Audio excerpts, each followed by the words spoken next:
सदियों से तुमसे प्यार है, आज भी है और कल भी रहेगा। मैंने सुना आपका गाना। श्री संजय सिंह दोनों ही करें एक दूसरे को। धन्यवाद मान्यवर, आपने एक अत्यंत महत्वपूर्ण बिल पे मुझे अपनी बात कहने का मौका दिया। मैं जैसे उदय प्रताप जी की चंद पंक्तियों से अपनी बात शुरू करूंगा। न मेरा है न तेरा है, ये हिंदुस्तान सबका है, नहीं समझी गई ये बात तो नुकसान सबका है।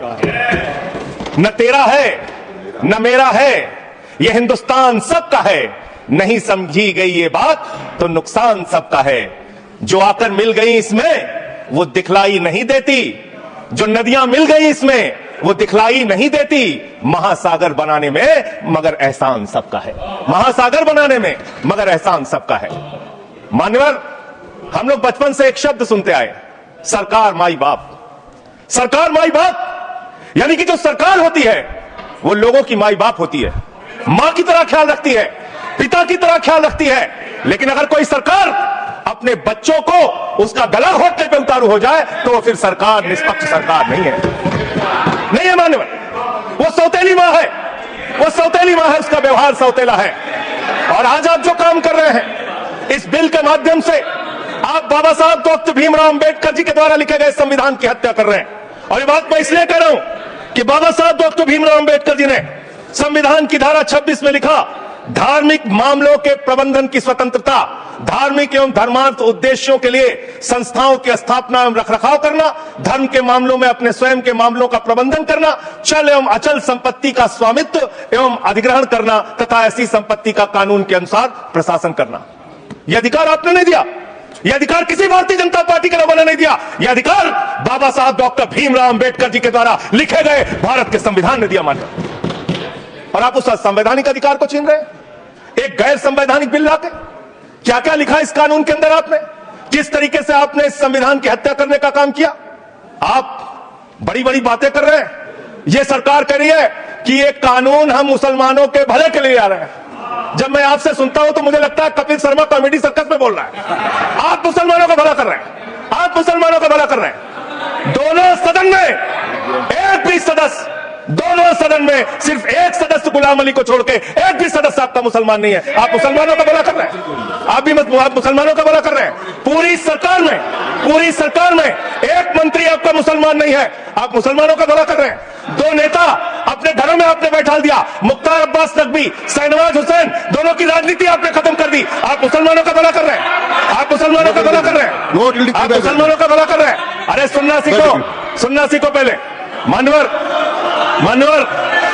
मैं इनके इस कानून में क्या क्या लिखा हुआ है, क्या क्या कहा है इन्होंने। बैठ जाए कृपया, गुलाम अली बैठ जाए। धार्मिक संपत्तियों को ये बिल कब्जा करने की नापाक कोशिश है। इतनी और धार्मिक संपत्तियों को कब्जा करने के लिए सदन में इतनी शांति है कि आराम से आप बोलोगे। आराम से बोल रहा हूं सर। आप बैठे तो आपको देख के वैसे ही आराम आ जाता है, आपको देख के मैं वैसे ही आराम में रहता हूं सर। आप जब आपका संरक्षण है तो आराम से ही बोल रहा हूं। मान्यवर, धार्मिक संपत्तियों को कब्जा करने की एक कोशिश है। इसलिए इस बिल पर न हिंदू को खुश होना चाहिए, न सिख को खुश होना चाहिए, न ईसाई को खुश होना चाहिए, न जैन को खुश होना चाहिए, न बौद्ध को खुश होना चाहिए, क्योंकि नंबर सबका आएगा। और आज वक्फ की संपत्तियां कब्जा करके आप अपने दोस्तों को देंगे, कल गुरुद्वारे की संपत्तियां कब्जा करके आप अपने दोस्तों को देंगे, फिर चर्चों की संपत्तियां कब्जा करके आप अपने दोस्तों को देंगे, फिर बौद्धों की संपत्तियां कब्जा करके आप अपने दोस्तों को देंगे, फिर जैनों की संपत्तियां कब्जा करके आप अपने दोस्तों को देंगे, फिर मंदिरों की जमीनें कब्जा करके आप अपने दोस्तों को देंगे। आप तो वो लोग हैं जिन्होंने प्रभु श्री राम के मंदिर में भी घोटाला किया। मान्यवर, प्रभु श्री राम के मंदिर के जमीन में घोटाला किया। मैं कागज दूंगा। ये लोग राम मंदिर में घोटाला करने वाले लोग हैं, राम मंदिर की जमीन का चंदा खाने वाले लोग हैं सर। ये लोग 2 करोड़ की जमीन 5 मिनट में 18 करोड़ में बेची सर। इन लोगों ने 16.5 करोड़ का घोटाला किया, 18.5 करोड़ में बेची। ये राम मंदिर में घोटाला करने वाले लोग हैं सर। मान्यवर, अरे प्रभु श्री राम के नाम का पैसा खाते हो तुम लोग। अरे बैठ जाओ, राम मंदिर का पैसा खाते हो। अरे राम मंदिर में घोटाला करते हो, बैठो। अरे राम मंदिर का चंदा खाते हो। अरे चंदा चोरो, बैठो।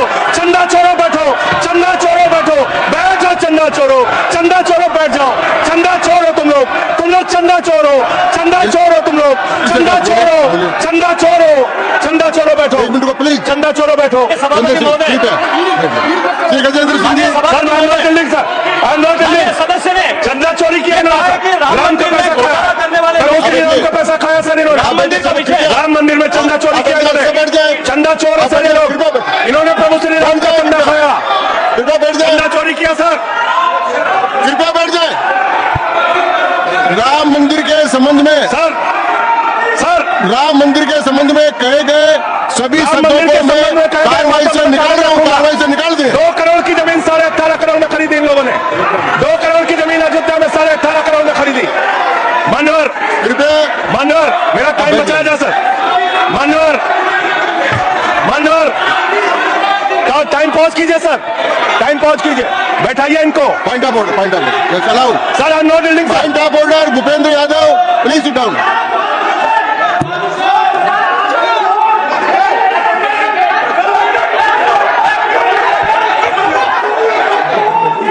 भाई पॉइंट ऑफ ऑर्डर मैंने दिया, आप जाइए स्थान पर, कृपया अपने स्थान पर जाएं। मैंने व्यवस्था का प्रश्न उठाने का मौका दिया भूपेंद्र जी यादव को। आप सब लोग अपने स्थान पर जाएं, कृपया अपने स्थान पर चले जाएं, कृपया अपने स्थान पर जाएं, कृपया बैठे। मैंने भूपेंद्र जी, कृपया बैठ जाए, कृपया। श्री भूपेंद्र यादव सर, मैं पहले Bhupendra ji, yes sir, Bhupendra Yadav sir, Madan ji Rathore, कृपया बैठ जाए सर। ये कृपया, मैंने भूपेंद्र जी यादव को व्यवस्था का प्रश्न उठाने की अनुमति दी है, लेकिन मैं पहले बता दूं कि राम मंदिर के बारे में जो कुछ इनको कहा मैंने उसको एक्सपेंस कर दिया है, वो कार्रवाई का हिस्सा नहीं है। आप बोलिए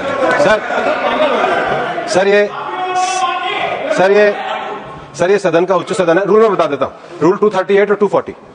आप 238 और 240, 238 and 240 you need it sir there sir 2 rules है, 238 240। मेरे को बुक की जरूरत नहीं है। हाउ टू स्पीक ये 238 है सर। 240 बड़ा इंपॉर्टेंट है जी सर। कोई भी सदस्य अगर इररिलेवेंट बोलता है, अगर तो ये चेयर की पावर है कि उस सदस्य को रोक सकते हैं। जो विषय डिबेट से जुड़ा हुआ नहीं है, जो विषय सदन से जुड़ा हुआ नहीं है, इररिलेवेंट विषय को आपको रोकने का अधिकार है। जो सदस्य संजय सिंह जी बोल रहे थे वो इररिलेवेंट है। तीसरा एक और विषय सर, 238 में बोलने के बाद जो असंसदीय शब्द है, किसी भी पार्टी के बारे में, किसी के बारे में जो असंसदीय शब्द है वो बोले गए हैं, तो उसकी भर्त्सना भी हाउस पूरी तरीके से करता है। माननीय स्पष्ट। हाँ, Trichy Shiva, Sir, I also stand on the. Please I am allowing mister Trichy Shiva. I also stand on the same rule, sir. 238 and 240. You didn't quote 238. You remember 240, but 238 you are well versed, I know, but you are not quoted. Nothing. Refer only the rule number. Yes yes, Refer to any matter of fact on which a judicial decision is pending. No. Make a personal charge against a member. No.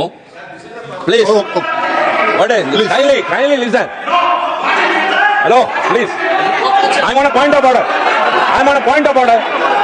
I'm on a point of order. Point of order आपने allow किया है, What is that? Point of order आपने allow किया है। Sir, सुन ले एक बार Sir. मैं निर्णय मुझे करना, आप तो सुन तो ले। आप बैठे। Mr. Vice Chairman, only 240.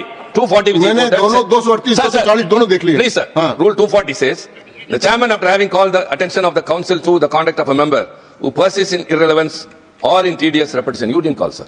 Whether it is irrelevance or repetition has to be decided by the chair. So, the chairman, आप सुनो ना भाई, hello, please please. I'm speaking to the chair.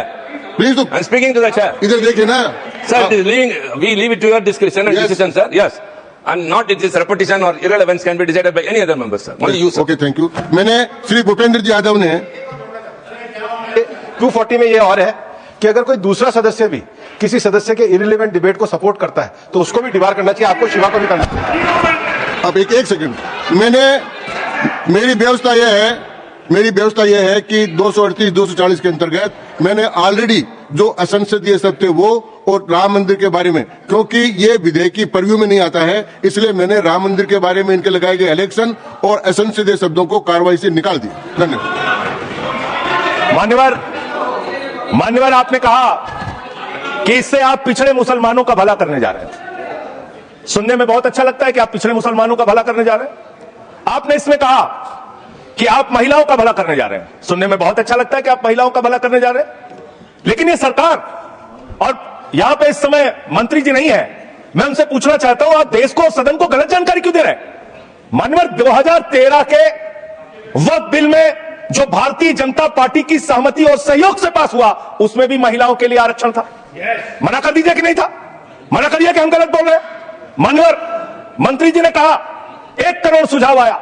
मैं आपसे पूछना चाहता हूं, कितने करोड़ ईमेल आए, कितने करोड़ पत्र आए, कितने करोड़ सुझाव आए? पूरे देश को जानकारी दीजिए, और मैं आपको दावे के साथ कह सकता हूं, जब पूरा सच सामने आएगा तो देश को पता चलेगा कितने लोग इस बिल के विरोध में थे, कितने लोग इस बिल के समर्थन में थे। मैं जेपीसी का सदस्य था मान्यवर, मैं कह रहा हूं आपसे लाइए। और आप पिछड़े मुसलमानों का भला करना चाहते हैं, मैं आपसे हाथ जोड़कर निवेदन करता हूं, विनती करता हूं, और हमारे जो मित्र उधर भी हैं, अगर आप मेरी बात से सहमत है तो समर्थन करना। समाज में छुआछूत को, बीमारी को मिटाने के लिए चलिए उठाते हैं कदम, और अगले सत्र में एक बिल लेके आइए। जितने भी हिंदुओं की कमेटियां हैं, ट्रस्ट है, बोर्ड है, उन सारे ट्रस्ट और कमेटियों में 80% आरक्षण दलित, आदिवासी और पिछड़े हिंदुओं को दीजिए। मैं समर्थन करूंगा आपका, माला पहनाऊंगा आपको। आप पिछड़ों का भला करने की बात करते हैं, आप दलितों का भला करने की बात करते हैं। आपकी मातृ संस्था आरएसएस 100 साल तक आपने एक भी दलित, पिछड़ा और आदिवासी, एक भी महिला को आज तक आरएसएस का प्रमुख नहीं बनाया। आप दलितों और पिछड़ों और आदिवासियों आरएसएस के बारे में कई इनकी बात को एक्सप्लेन कर दीजिए। माननीय, इस बिल में क्या लिखा है? आप जो भी बातें इस विधेयक के अलावा बोलेंगे, उन सबको मैं एक्सप्लेन सर, ये करूंगा। क्या सच नहीं है? क्या ये सच नहीं है? सर, मेरा टाइम रोका जाए।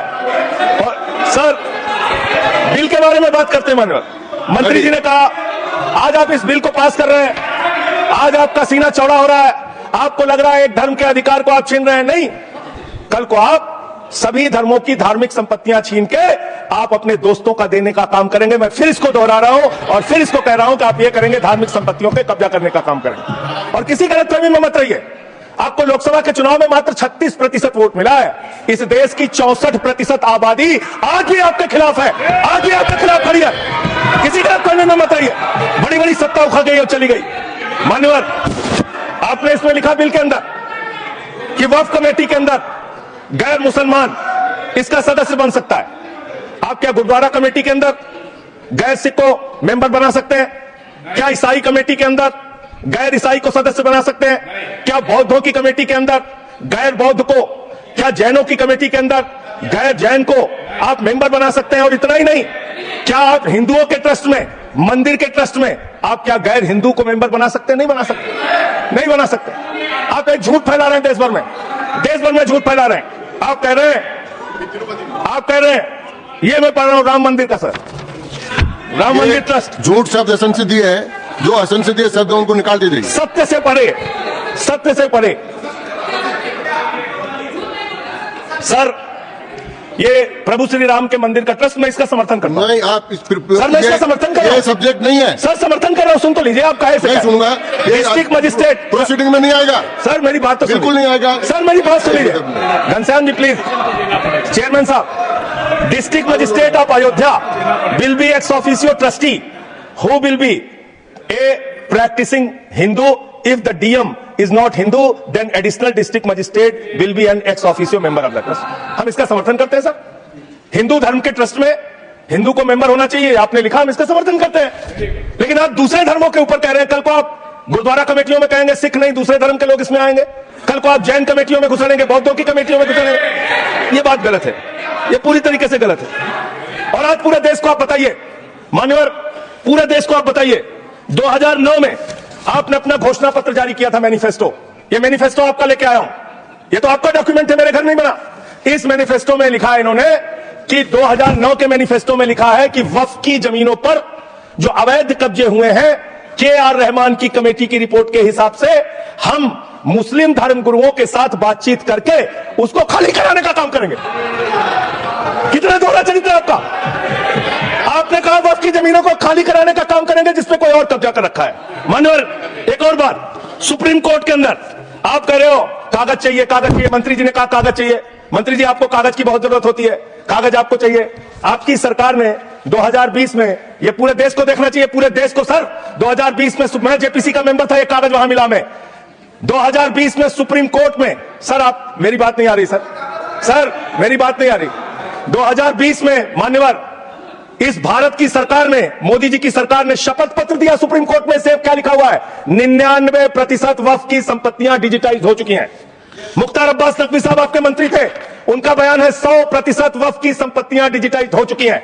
तो जब आप सारी संपत्तियां डिजिटाइज कर चुके हैं, सब कुछ ऑनलाइन कर चुके हैं वामसी पोर्टल में, सारे कागजात जा चुके हैं, तो क्या आप फसाद कराने के लिए फिर से कागज मांग रहे हैं? फसाद कराने के लिए आप फसाद कराने के लिए कागज मांग रहे हैं? आप फसाद कराने वाले हिंदू हैं, हम सौहार्द फैलाने वाले हिंदू हैं। यह बुनियादी फर्क है, यह बुनियादी फर्क है। आप देश भर में फसाद, नफरत, लड़ाई, झगड़ा कराने का काम करते हैं।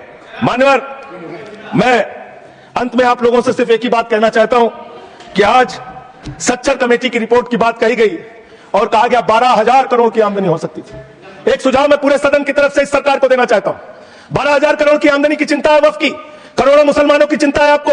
एक अपने दोस्त को पकड़ के लाइए, नीरव मोदी को 20,000 करोड़ वसूलिए, 12,000 करोड़ वक्फ को दीजिए, 8,000 करोड़ अपने पास रखिए। 8,000 करोड़ का आपको मुनाफा होगा, 12,000 करोड़ वक्फ को दे दीजिए, करोड़ों मुसलमानों का भला हो जाएगा। मान्यवर, अंतिम बात कह के आपने कहा सच्चर कमेटी की रिपोर्ट से 12,000 करोड़ की आमदनी की बात कही गई है। अर्ध सत्य मत बोलिए, पूरा सत्य बोला कीजिए, सुविधाजनक सत्य मत बोलिए, पूरा सच बोला कीजिए। मंत्री जी, इसमें लिखा हुआ है सच्चर कमेटी की रिपोर्ट में कि भारत की सरकार ने, राज्यों की सरकार ने अलग अलग राज्यों में अलग अलग जगहों पे 365 वक्फ की संपत्तियां कब्जा कर रखी हैं। आप उसके बारे में नहीं बताते, आप अर्ध सत्य बोलते हैं। मैं तो जेपीसी का मेंबर रहा हूं, मुझे सब पता है। तो इसलिए मान्यवर, आप फैला रहे झूठ, ट्रिब्यूनल के फैसले, बस खत्म सर, खत्म। असत्य, सत्य से परे मान्यवर, सत्य से परे। मान्यवर, ट्रिब्यूनल के लिए आप कह रहे हैं उसको अपील नहीं की जा सकती। हाईकोर्ट का फैसला ट्रिब्यूनल के फैसले के खिलाफ आया है, सुप्रीम कोर्ट का फैसला ट्रिब्यूनल के फैसले के खिलाफ आया है। आपने कहा 5 साल का प्रैक्टिसिंग मुस्लिम होना चाहिए। कैसे प्रैक्टिसिंग मुस्लिम तय करेंगे सर? आप क्या मुसलमानों के घर में सीसीटीवी का कैमरा लगाएंगे? कौन नमाज पढ़ रहा है, कौन नमाज नहीं पढ़ रहा है, कौन मुसलमान है, कौन मुसलमान नहीं है? आपने मान्यवर ऐसे प्रावधान इसमें रखे हैं जो बड़े अजीब है, जो अपने आप में ये बताते हैं कि आपकी मंशा सिर्फ देश में झगड़ा कराने की है, नफरत फैलाने की है, फसाद कराने की है। आपकी मंशा कहीं भी मुसलमानों का या किसी वर्ग का भला करने की नहीं है और नहीं है। बस एक अंतिम बात कहकर अपनी बात समाप्त करूंगा। ये काम आपने देश के अंदर बहुत अच्छा शुरू कर दिया। आप एक काम करते हैं, देखो मुसलमानों को ठीक कर रहा हूं, दूसरी तरफ महंगाई बढ़ रही है, नुकसान हिंदुओं का। 94 लाख करोड़ रुपए शेयर बाजार में डूब रहा है, नुकसान हिंदुओं का। 11 लाख बच्चे स्कूलों से बाहर निकल गए, नुकसान हिंदुओं का। तो मुसलमानों को ठीक करने के नाम पर आप नुकसान देश के करोड़ों हिंदुओं का भी कर रहे हैं। इसलिए ये सब बातें करके देश में आप नफरत फैला के ये सब झगड़े फसाद के काम मत कीजिए। और अंत में आपसे एक ही बात कहना चाहता हूं, अभी भी वो मौका है, इस बिल को जो गैर संवैधानिक है, जो बाबा साहब के संविधान के खिलाफ है, इसको वापस लीजिए। धन्यवाद। श्री संजय सिंह जी को मैं जवाब देना चाहता हूं, सबको जवाब देंगे, लेकिन समस्या ये है, माननीय मंत्री जी को हस्तक्षेप करने का अधिकार है। जब मैं when I reply to everybody, please, मैं सबको जवाब दूंगा। मैं सिर्फ इतना ही कह रहा हूं कि संजय सिंह इतना तर्कहीन बात करते हैं, जवाब देने के लिए जगह भी नहीं है। वो पॉइंटलेस बात करता है, बिल से संबंधित नहीं, इधर उधर का बात करता है। पॉइंट में बात कीजिए, मैं जवाब दूंगा बाद में। श्री येरम वेंकट सुब्बा रेड्डी।